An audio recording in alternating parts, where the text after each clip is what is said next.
that's marked in red might appear sometimes on the engraven tablets or something. Or laser. You see, color laser printer actually cuts with a laser through the paint. So it will be engraved image in one way or the other. In Luke, there is a growing belief and growing opposition developing side by side. Luke is kind of writing about both sides of the audiences of Jesus. The ones who believe in him and how they act and how they perceive Jesus, and the ones that oppose him and how they act. So that the reader is able to see both sides of the story and decide which side of the crowd he's going to join or she's going to join, which is very interesting presentation of the problem or the issue. Those who believe are challenged to count the cost of discipleship, and those who oppose will not be satisfied until the Son of Man hangs lifeless on the cross. So for the believers, the purpose of this book is basically to bring one to a bigger commitment to Christ or to being a disciple. In the ancient times, to be a disciple meant that you basically left whatever you were doing, whatever business or whatever you were doing, and you were following the teacher, and you actually lived in the same place where the teacher lived, and you walked with him, you followed him literally, and you imitated him in actions, in thoughts, in ideas, and so on and so forth. This is actually a pretty old idea of discipleship. And in both cultures, Gentile culture and the Hebrew culture, it's not a foreign idea.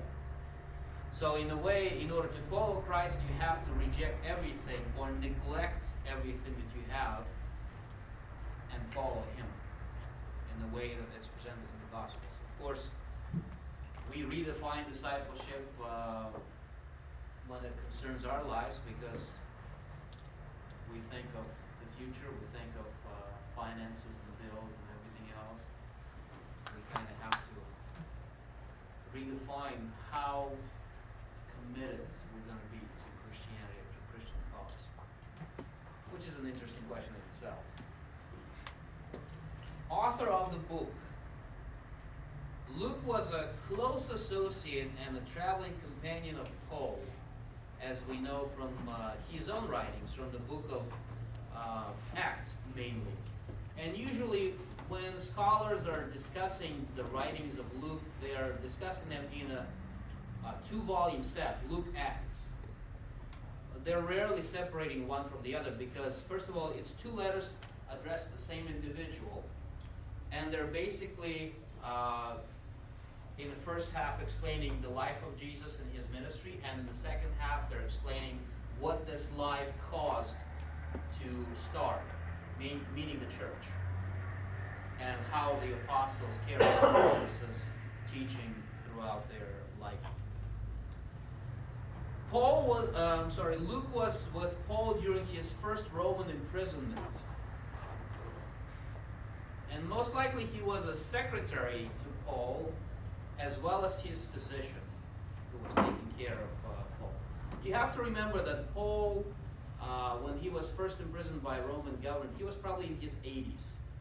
He started the ministry when he was 60 or 61.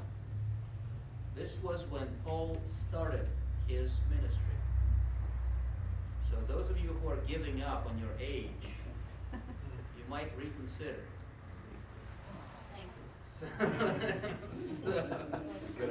It's never late to learn something new or to even relearn, because Paul actually had to spend 12 years in the desert when he was 60 to rethink, to reevaluate, and to rephrase everything he knew from Judaism, and actually to be taught by Christ how to talk to simple folks.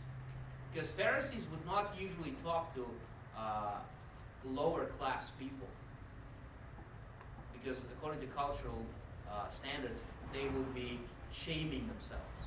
if they would get down to the level of the people. So he had to relearn everything in light of his conversion to Christianity, in light of Jesus' personal teaching of him or training of him, everything he ever knew.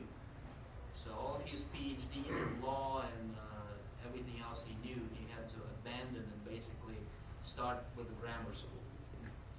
And then he was able to start the ministry. So after you're done with the seminary studies, you'll have to spend 12 years relearning everything and then going into ministry.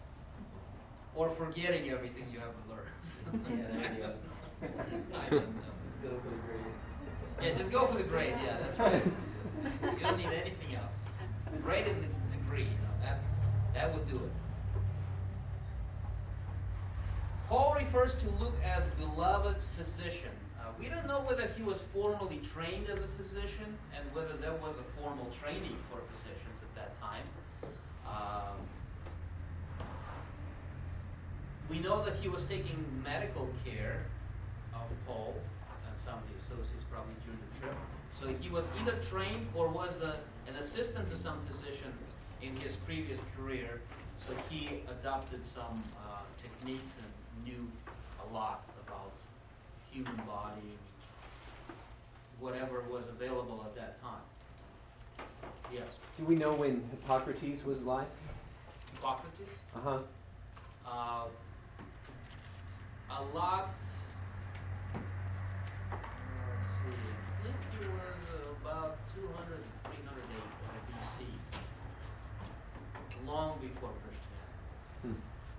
So, you're referring to the medical hall? Right, not that he had put together a whole, PhD program or MD They knew program. how to drill holes in the human skulls by then. So, to let the evil spirits out.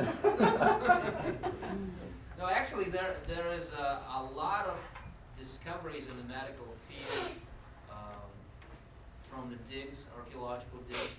They were performing some very extremely difficult operations on the heart and the brain at that time that nobody can figure out how they were able to do it with their primitive instruments that they didn't have.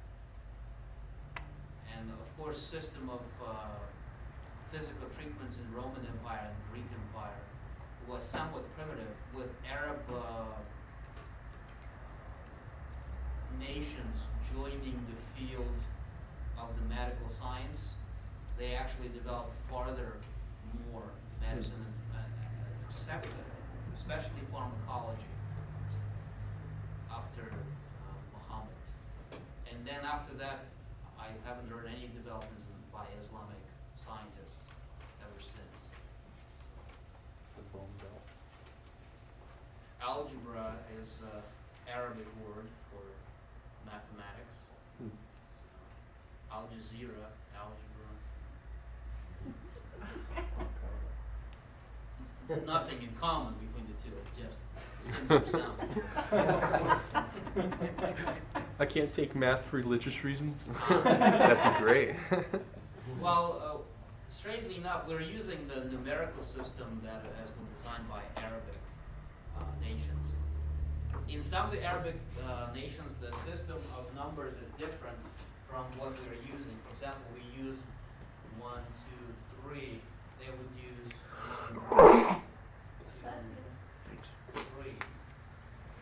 Usually in Ethiopia and some of the other countries of the Coptic people, they use alternative numerical system that's also Arabic. And you can see in some of the cars, if you will watch the news and you'll see some of the license plates on the cars, you'll see different numerical system. That's a moderately designed, or not so moderately, but different branch of Islam. This is the actual Roman prison where Paul was imprisoned. We've seen some of the other slides with that picture. It's underground, so most likely there was a cell, soldier, Luke and Paul could roam around freely within the prison walls, I guess. He was able to accept visitors and so on. Luke was the only person with Paul during his second imprisonment. If if you remember from Paul's writings, he said, everyone abandoned me. They loved this world more than they loved me. He doesn't say that they left into the world. He basically says that they are afraid to die and leave this world. That's what he meant. Because he wasn't afraid, apparently. And Luke may have been a Hellenistic Jew or rather a Gentile, which is my favorable view. Because his Greek is very clean, very pure, or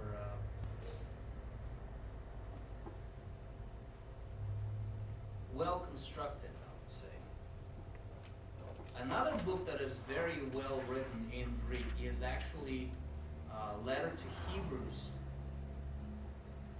It is written in Greek, probably by the Greek, maybe by Priscilla, a lady that was a companion of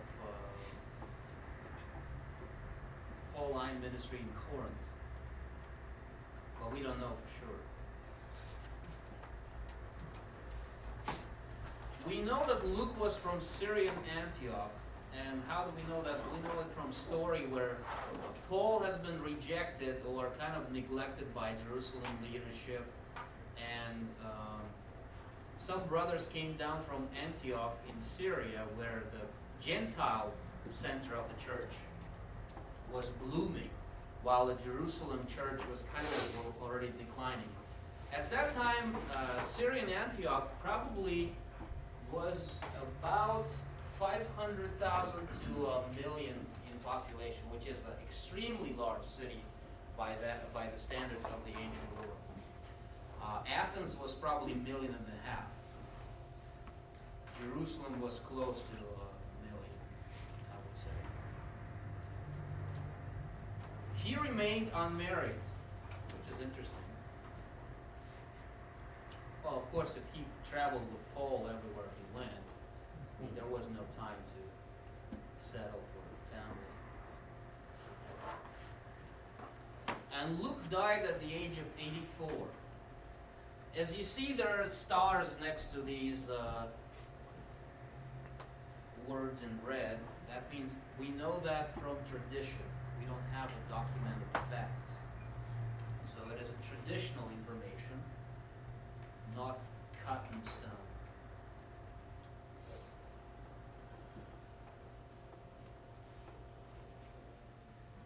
Are you ready to move on? Okay. And this is actually the picture from Syrian Antioch. Paul emailed it to me before he was leaving. This is actually modern day Syria, and you can see minarets. These are signs of Muslim worship, where mullah gets on top of that tower and starts yelling and screaming and singing, and everybody starts praying to Allah or blowing up buildings, either one. So it depends on what time of the day it is.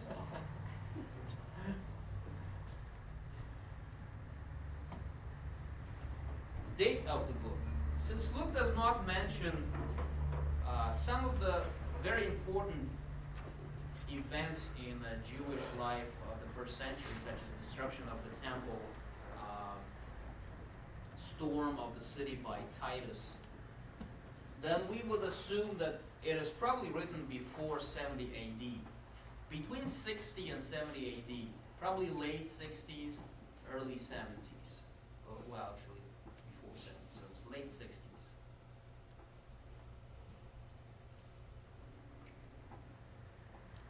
If you put before 70 AD, I would take it as the right answer.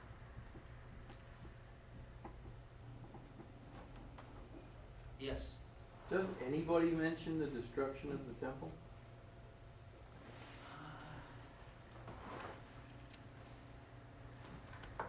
Not that I remember as far as the literal mentioning of it.